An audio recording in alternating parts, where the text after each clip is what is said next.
Hi ಎಲ್ಲರಿಗೂ ನೇತ್ರಾವತಿ ಕಿಚನ್ಗೆ ಸುಸ್ವಾಗತ. ಇವತ್ತು ಎಗ್ ಬಿರಿಯಾನಿ ಮಾಡ್ತಾಯಿದ್ದೀನಿ. ತುಂಬ ಸುಲಭವಾಗಿ ಟೇಸ್ಟಿಯಾಗಿ ಕಡಿಮೆ ಸಮಯದಲ್ಲಿ ಹೇಗೆ ಮಾಡೋದು ಅಂತ ತೋರಿಸ್ತಾ ಇದ್ದೀನಿ. ಬನ್ನಿ ಈ ಸೂಪರಾಗಿರೋ ರೆಸಿಪಿನ ಹೇಗೆ ಮಾಡೋದು, ಏನೇನು ಇಂಗ್ರೀಡಿಯೆಂಟ್ಸ್ ನೋಡೋಣ.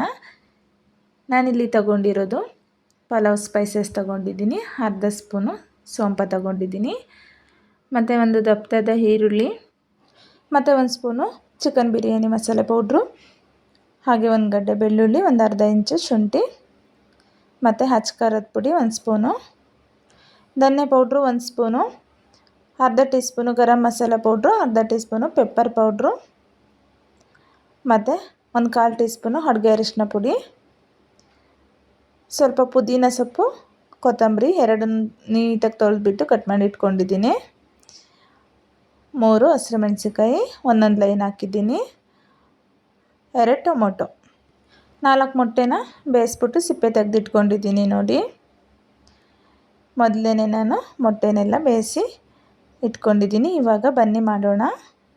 ಒಂದು ಕುಕ್ಕರ್ ಇಟ್ಕೊಂಡು ಕುಕ್ಕರ್ ಬಿಸಿ ಆದಮೇಲೆ 1-2 ಸ್ಪೂನು ತುಪ್ಪ, 2 ಸ್ಪೂನು ಅಡುಗೆ ಎಣ್ಣೆ ಹಾಕ್ಕೊಂಡು ಚೆಂದ ಬಿಸಿ ಆದಮೇಲೆ ಪಲಾವ್ ಸ್ಪೈಸಸ್ಸು, ಅರ್ಧ ಟೀ ಸ್ಪೂನು ಸೋಂಪು ಹಾಕ್ಕೊಂಡು ಮತ್ತು ಈರುಳ್ಳಿ ಹಾಕ್ಕೊಂಡು ಚೆನ್ನಾಗಿ ಫ್ರೈ ಮಾಡ್ಕೊಳ್ಳೋಣ. ಈರುಳ್ಳಿ ಚೆನ್ನಾಗಿ ಗೋಲ್ಡನ್ ಕಲರ್ ಬರೋವರೆಗೂ ಫ್ರೈ ಮಾಡ್ಕೊಳ್ಳೋಣ. ತುಂಬಾ ಈಸಿಯಾಗಿ ಮಾಡ್ಕೊಳ್ಬೋದು ಇದು. ನೋಡಿ, ಇವಾಗ ಈರುಳ್ಳಿ ಫ್ರೈ ಆದಮೇಲೆ ನಾನು ಇದಕ್ಕೆ ಶುಂಠಿ ಬೆಳ್ಳುಳ್ಳಿ ಸೇರಿಸ್ಕೊಳ್ತಾ ಇದ್ದೀನಿ. ಶುಂಠಿ ಬೆಳ್ಳುಳ್ಳಿ ಹಾಗೆಯೇ ಹಾಕ್ಕೊಳ್ಳಿ, ಇಲ್ಲ ಅಂದರೆ ಶುಂಠಿ ಬೆಳ್ಳುಳ್ಳಿ ಪೇಸ್ಟನ್ನು ಕೂಡ ಹಾಕ್ಕೊಳ್ಬೋದು. ಇದು ಚೆನ್ನಾಗಿ ಫ್ರೈ ಆದಮೇಲೆ ಟೊಮೊಟೊ ಸೇರಿಸ್ಕೊಳ್ತಾ ಇದ್ದೀನಿ. ಟೊಮೊಟೊನು ಚೆನ್ನಾಗಿ ಫ್ರೈ ಮಾಡ್ಕೊಳ್ಳೋಣ. ಟೊಮೆಟೊ ಚೆಂದ ಮೆತ್ತಗಾಗೋವರೆಗೂ ನಾವು ಫ್ರೈ ಮಾಡ್ಕೊಳ್ಬೇಕು. ನೋಡಿ, ಇವಾಗ ಚೆನ್ನಾಗಿ ಮೆತ್ತಗಾಗಿದೆ. ಇವಾಗ ಇದಕ್ಕೆ ಹಸಿರು ಮೆಣಸಿನ್ಕಾಯಿ ಸೇರಿಸ್ಕೊಂಡು ಫ್ರೈ ಮಾಡ್ಕೊಳ್ಳೋಣ. ಹಸಿರು ಮೆಣಸಿನ್ಕಾಯಿ ಮಧ್ಯ ಒಂದು ಲೈನ್ ಹಾಕ್ಕೊಂಡಿದ್ದೀನಿ. ತುಂಬಾ ಚೆನ್ನಾಗಿರುತ್ತೆ ಈ ರೀತಿ ಹಸಿರು ಮೆಣಸಿನ್ಕಾಯಿ ಹಾಕ್ಕೊಂಡ್ರೆ.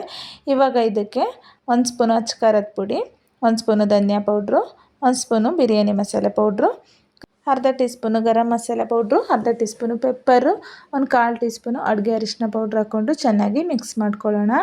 ನೋಡಿ, ಇದನ್ನು ಚೆನ್ನಾಗಿ ನಾವು ಫ್ರೈ ಮಾಡ್ಕೊಳ್ಬೇಕು. ಇವಾಗ ಇದಕ್ಕೆ ಕೊತ್ತಂಬರಿ ಸೊಪ್ಪು, ಪುದೀನ ಹಾಕ್ಕೊಂಡು ಚೆನ್ನಾಗಿ ಮಿಕ್ಸ್ ಮಾಡ್ಕೊಳ್ಳೋಣ. ಇದ್ರ ಜೊತೆಗೆ ರುಚಿಗೆ ತಕ್ಕಷ್ಟು ಉಪ್ಪು ಹಾಕ್ಕೊಂಡು ಮಿಕ್ಸ್ ಮಾಡ್ಕೊಳ್ಳೋಣ. ಇವಾಗ ಇದಕ್ಕೆ 1 ಲೋಟ ಅಕ್ಕಿನ ನೀಟಾಗಿ ತೊಳೆದ್ಬಿಟ್ಟು 1 ಲೋಟ ಅಕ್ಕಿಗೆ 2 ಗ್ಲಾಸ್ ನೀರು ಹಾಕ್ಕೊಂಡು ಸೇರಿಸ್ಕೊಂಡು ಇದನ್ನು ಒಂದು ಸಲ ಮಿಕ್ಸ್ ಮಾಡ್ಕೊಳ್ಳೋಣ.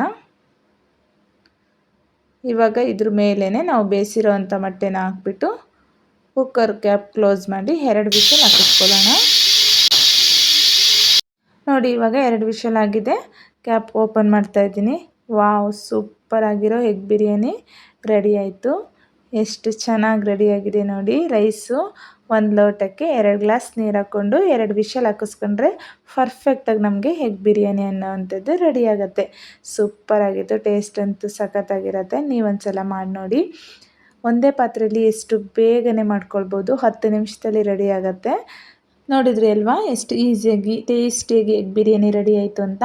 ಈ ರೆಸಿಪಿ ನಿಮಗೆಲ್ಲ ಇಷ್ಟ ಆಗಿದರೆ ಪ್ಲೀಸ್ ನನ್ನ ಚಾನಲ್ನ ಸಬ್ಸ್ಕ್ರೈಬ್ ಮಾಡಿಕೊಂಡು ಲೈಕ್, ಕಮೆಂಟ್, ಶೇರ್ ಹಾಗೆ ವಿಡಿಯೋಗೊಂದು ಹೈಪ್ ಕೊಟ್ಟು ಸಪೋರ್ಟ್ ಮಾಡಿ. ಇದೇ ಥರ ಇನ್ನೊಂದು ಈಸಿ ರೆಸಿಪಿಯೊಂದಿಗೆ ನಾನು ಮತ್ತೆ ಸಿಗ್ತೇನೆ. Thank you for watching. Bye, take care. ನಿಮ್ಮೆಲ್ಲರ ಪ್ರೀತಿಯ ಸಹಕಾರ ಕೊನೆಯವರೆಗೂ ಹೀಗೆ ಇರಲಿ ಅಂತ ಹೇಳ್ತಾ ಥ್ಯಾಂಕ್ ಯು.